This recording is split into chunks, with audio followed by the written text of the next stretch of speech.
तिथे येत आहेत त्या अडचणीबाबत तिथे असणाऱ्या सीईओंना आम्ही बोलणार आहोत. त्याच्याच बरोबर 1,80,00,000 लोकांचा सर्वे अजून तिथं राहिलेला आहे. आणि त्याच्यामध्ये इश्यूज आलेले आहेत. एक तर त्याच्या का डिले होतोय हे आम्ही समजून घेणार आहोत आणि मग जी डेट एक्सटेंड करायला पाहिजे, कारण का एवढ्या लोकांचा जर अजून सर्वे राहिला असेल तर मग कुठं ना कुठेतरी डेट सुद्धा वाढून घेणं तितकंच महत्वाचं आहे. हाही मुद्दा आम्ही तिथं बोलणार आहोत. त्याच्याच बरोबर काही सत्ताधारी पक्ष जे आहे, जसं भाजप खास करून, ते त्यांच्या बलाचा वापर करून त्यांचे जे सर्व कार्यकर्ते आहेत त्यांच्याकडे जे सॉफ्टवेअर भाजपने दिलेलं आहे त्या सॉफ्टवेअरचा उपयोग करून आणि काही प्रमाणात BLO वर प्रेशर आणून ते जे काही यादीमध्ये अफरातफर करत आहेत, हेही मुद्दे जे आमच्यापर्यंत आलेले आहेत लोकांकडनं, कार्यकर्त्यांकडनं, या सगळ्या मुद्द्यांवर आमची त्या ठिकाणी चर्चा होईल. आणि ती चर्चा झाल्यानंतर आपल्या सर्वांसमोर आम्ही एका प्रेझेंटेशनच्या माध्यमातून एक तर चर्चा काय झाली हे तुम्हाला आम्ही सांगू आणि त्याच्याच बरोबर आमचा आक्षेप कशा कशावर आणि का आहे हे सुद्धा तिथं संध्याकाळी 4 वाजता आपल्या सर्वांना आम्ही सांगू. परंतु भाजपवर आरोप करताय की ते अफरातफर करतायत, त्यांच्याकडे सॉफ्टवेअर सॉफ्टवेअर बद्दलची माहिती तुम्हाला मी प्रेझेंटेशन मध्ये तिथं देईलच. सॉफ्टवेअर हे त्यांचं अंतर्गत सॉफ्टवेअर आहे. त्याच्यामध्ये आपल्या विचाराची लोक जे मतदार यादीमध्ये आहेत, जे संदिग्ध आहेत ते, आणि जे विरोधकाची लोक आहेत, आणि मग त्याच्याच बरोबर BLO चा उपयोग करून टेबल सर्वे. खरं तर BLO काय केलं पाहिजे, त्या मतदाराच्या घरी गेलं पाहिजे, 3दा घरी गेलं पाहिजे क्रॉस व्हेरिफिकेशन साठी. पण असं दिसतंय की BLO जो अधिकारी आहे सरकारचा तो कोणाच्याच घरी त्या ठिकाणी जात नाही. बऱ्याच ठिकाणी जात नाही, ठराविक ठिकाणी ते जात असतील जे चांगले BLO आहे. टेबल सर्वे करतात. टेबल सर्वे म्हणजे एकाच ठिकाणी बसून त्यांना भाजपचे कार्यकर्ते आणि काही राजकीय कार्यकर्ते जी माहिती तिथं देत आहेत ती बसल्या बसल्या फक्त टार्गेट पूर्ण करण्यासाठी टेबलवर बसून एका खोलीत बसून तो तिथं सर्वे सुरू आहे. ज्याच्यामुळे खरंच तो मतदार आहे का, खरंच स्थलांतरित झाला आहे का, दुसरं काय झालंय का, याच्याबद्दलचं क्रॉस व्हेरिफिकेशन दुर्दैवाने BLO कडनं म्हणजे इलेक्शन कमिशन कडनं त्या ठिकाणी होत नाही. आणि हे होत नसल्यामुळे जे काही राजकीय कार्यकर्ते तिथं माहिती देत आहेत त्या माहितीचा उपयोग करून कुठं ना कुठंतरी तोंड बघून, नाहीतर कुठल्या पार्टीचा कुठला मतदार आहे ते बघून तिथे SIR मध्ये काम सुरू आहे. जे वेस्ट बेंगॉलमध्ये झालं, जे बिहारमध्ये झालं, ते सुद्धा महाराष्ट्रात सुरू आहे अशी भीती आम्हाला त्या ठिकाणी वाटते. सर, त्या दृष्टीने गेल्या आठवड्यामध्ये मुख्य निवडणूक अधिकारी S. चोक्लिंगम त्यांनी पत्रकार परिषद घेतली आणि त्यांनी सांगितलं की जवळपास 1,76,00,000 मतदार जे आहेत ते SIR च्या मोहिमेतून, प्रक्रियेतून वगळणार आहे, परंतु त्यांना पुन्हा एकदा मतदार होण्याचे चान्सेस जे आहेत ते निवडणूक आयोग देणार आहे. फॉर्म नंबर 6 भरून पुन्हा तो रेग्युलराइज ज्या पद्धतीने मतदार बनताय ना त्या पद्धतीची वन विंडो सुविधा उपलब्ध. एक तुम्ही समजून घ्या, फॉर्म 6 हा जो फॉर्म आहे तो रेग्युलर फॉर्म असतोच. 2024 जेव्हा लोकसभेचं इलेक्शन झालं आणि त्यानंतर महाराष्ट्रामध्ये लाखो मतदार वाढले, ते फॉर्म 6च्या माध्यमातून वाढले, अचानक वाढले आणि अचानक डिलीट सुद्धा झाले.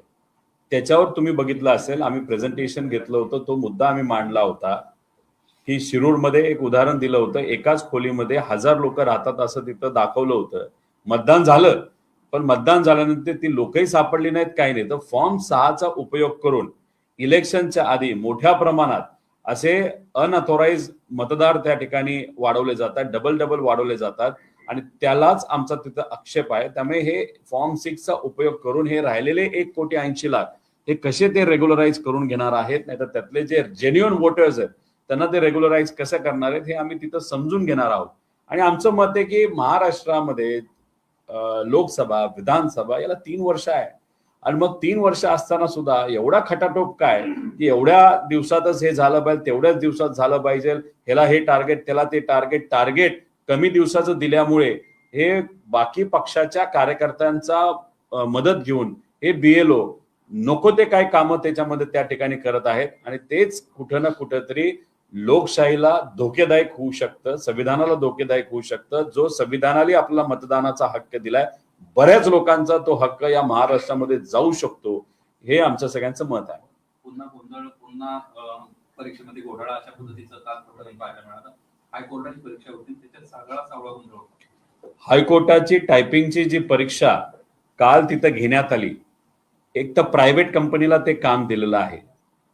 बरेच जे तिथं सेंटर्स गेले होते एक्झामला, तिथलं सॉफ्टवेअर बंद पडलं, सॉफ्टवेअर स्लो चालत होतं आणि त्यामुळे बऱ्याच मुलांना पेपर कंप्लीट करता आला नाही.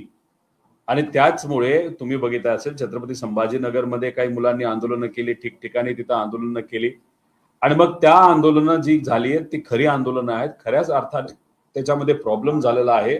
सरकारला आम्ही विनंती करतो की हायकोर्टशी तुम्ही तिथं बोलावं. आज चोकलिंगम साहेबांना भेटल्यानंतर हायकोर्टचे जे कुणी प्रशासक नाही तर तिथं प्रशासन बघणारे जे लोक असतील त्यांना तिथं आम्ही जाऊन भेटणार आहोत, त्यांना पत्र देणार आहोत आणि हे जो काही घोळ झालाय तो बाजूला ठेवून परत एकदा री एक्झाम ही झालीच पाहिजे अशी आमच्या सगळ्यांची मागणी आहे. पक्षाची आपली 2 दिवसांची बैठक सुद्धा नुकतीच पार पडली. एकत्र काय चर्चा आणि कशा पद्धतीनं त्यामध्ये एक तर ती रेग्युलर प्रोसिजर आहे. पवार साहेब नेहमी रेग्युलरली जिल्हा अध्यक्ष, फ्रंटल सेलचे सर्व प्रमुख यांच्याशी सातत्याने त्या ठिकाणी चर्चा करत असतात आणि त्याच्यात मग शशिकांत शिंदे साहेब, सुप्रियाताई आणि इतरही आमचे जे फ्रंटलचे प्रमुख आहेत ते आणि जिल्हा अध्यक्षांची बैठक ही तिथं होत होती. कशा पद्धतीने पुढे आपण जायचं, कसं लढायचं, कशा पद्धतीने जे काही पदाधिकारी आहेत, काही लोक काम करतात, काही करत नाहीत, कुठला मुद्दा घेऊन जावा लागेल, जिल्हा निहाय कुठले मुद्दे आपल्याला हाताळावे लागतील पार्टी म्हणून, याच्या सर्व गोष्टींची चर्चा गेल्या 2 दिवसामध्ये तिथं झालेली आहे. काही जिल्हे राहिलेले आहेत ते 25 तारखेला होतील आणि त्यानंतर सप्टेंबर महिन्यापासून सर्वच नेते रस्त्यावर येऊन लोकांची लढाई, लोकांसाठी लढाई त्या ठिकाणी ते लढतील. जयंत पाटील अनुपस्थित होते असं कळतं या बैठकीत. नाही, जयंत पाटील साहेबांबरोबर बैठक ही 25 तारखेला आहे. अध्यक्ष शशिकांत शिंदे साहेब आहेत, त्यांच्या अध्यक्षतेखाली आणि सुप्रियाताईंच्या उपस्थितीमध्ये ही बैठक तिथं झाली. त्यामुळे याच्यामध्ये तुम्ही जर बघितलं असेल तर अनिल देशमुख साहेब नव्हते, आव्हाड साहेब नव्हते, जयंत पाटील साहेब नव्हते. ते सगळे कोर कमिटीची प्रमुख बैठक असते ज्याच्यामध्ये नेत्यांना बोलवलं जातं. ती बैठक ही 25 तारखेला आहे. त्या बैठकीमध्ये जयंत पाटील साहेबांपासून सर्व मोठे नेते, माजी मंत्री हे त्या बैठकीला तिथे येणार आहेत. त्यामुळे स्वरूप असं होतं की अध्यक्ष आणि सुप्रियाताई आणि सगळे फ्रंट सेलचे प्रमुख आणि जिल्हा अध्यक्ष यांच्या बरोबरच या बैठका तिथं होणार होत्या. आणि साहेब तुम्हाला माहितीये ते सह्याद्री सारखं या पक्षाला त्यांनी वाढवलंय, महाराष्ट्राला त्या ठिकाणी धोरणं तिथं दिलेली आहेत. त्यामुळे साहेब नेहमी कुठल्याही बैठकीमध्ये तिथे येऊन लोकांचं मत काय हे जाणून घेतात. त्यामुळे साहेब तिथं नेहमीप्रमाणे परंतु या सगळ्या उपस्थित होते. बैठकीमध्ये NDA सोबत सहभागी होण्यासंदर्भात काही चर्चा झाली? अजिबात नाही. ती चर्चाच तिथं नव्हती. काँग्रेसची चर्चा नव्हती, एनडीए बरोबर जाण्याची चर्चा नव्हती.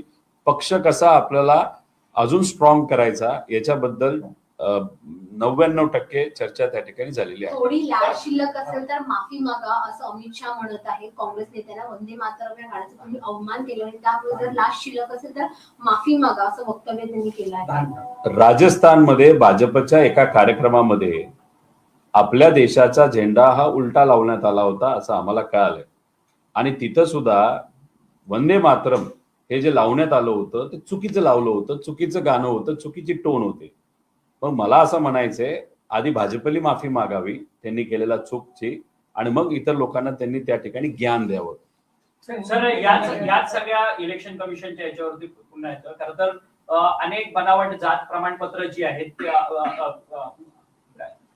जन्म दाखले जे आहेत ते खरं तर मुंबई महानगरपालिकेकडनं देण्यात येत होते. त्याच्यावरतून किरीट सोमय्या यांनी आवाज देखील उठवलेला. किरीट सोमय्या यांनी सातत्यानं जे म्हणजे बांगलादेशी मतदार आहेत त्यांच्यावरती देखील प्रश्न उपस्थित केलेला. मुंबईमध्ये जवळपास त्यांचा दावा आहे की 4 ते 5 लाख बांगलादेशी मतदार आहेत आणि ते वगळले पाहिजेत म्हणून. किरीट सोमय्याचं काम काय आहे की फक्त बोंबलत सुटायचं.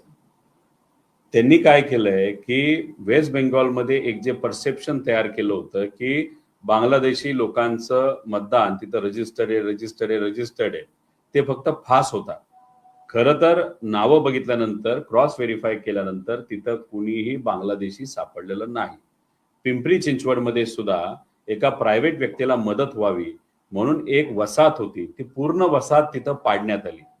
त्याच्यामध्ये बघितल्यानंतर बहुतांश हिंदू लोक होते, काही मुस्लिम होते, पण त्याच्यामध्ये कुणीही बांगलादेशी नव्हता. फक्त काय SIR चालू आहे. SIR मध्ये बऱ्यापैकी जे काँग्रेस आमच्या विचाराचे, राष्ट्रवादी विचाराचे जे लोक आहेत त्यांचं मतदान कापण्याचा प्रयत्न 100% तिथं सुरू आहे आणि त्याला एक पांघरून घालायचं, एक वातावरण गढूळ करायचं, बांगलादेशींचं फक्त नाव घ्यायचं आणि त्याच्या नावाखाली नावं कमी करायचे, म्हणजे उद्या जाऊन लोकांनी कुणी आक्षेप तिथं घेतला नाही पाहिजे, असं एक रणनीती भाजपने तिथं आखलेली आहे. आणि त्याचा एक भाग म्हणून किरीट सोमय्या जिथं जातील तिथं तेवढंच त्यांचं काम आहे की बांगलादेशी बांगलादेशी बांगलादेशी. अरे महाराष्ट्रामध्ये बांगलादेशी येत असतील तर 2014 पासून तुमचं सरकार या देशामध्ये, मग तिथे असणारे संरक्षण मंत्री असतील, खुफिया एजन्सीज ज्या असतील आपल्या तुमच्या देशाच्या, आपल्या देशाच्या, ह्या सगळ्या काय करतायत तिथं? काय लोणचं घालतायत का? त्यामुळे तुम्ही म्हणताय की बांगलादेशी आले, अरे पण देशात जर बांगलादेशी तुमचं सरकार असताना येत असतील तर कुठं ना कुठंतरी तुमचे केंद्रीय मंत्री कमी पडतात, हे सिद्ध होतं ना त्याच्यामध्ये. त्यामुळे किरीट सोमय्या बोलत असताना बांगलादेशीचा मुद्दा घेत असतील तर अप्रत्यक्षपणे ते कोणावर बोलतायत? राजनाथ सिंग साहेबांबरोबर बोलतायत, अमित शहाबरोबर बोलतायत आणि त्या ठिकाणी डोवाल जे आहेत ते इन्फॉर्मेशन म्हणजे जे आपले त्यांच्याकडे सगळी इन्फॉर्मेशन, ज्याला काय म्हणतात, संरक्षण सल्लागार IB आणि ह्या सगळ्या त्यांच्याकडे येतात, हे सगळे फेल गेले. हे किरीट सोमय्या स्पष्टपणे त्या ठिकाणी बोलत आहेत असं आपल्याला म्हणता येईल.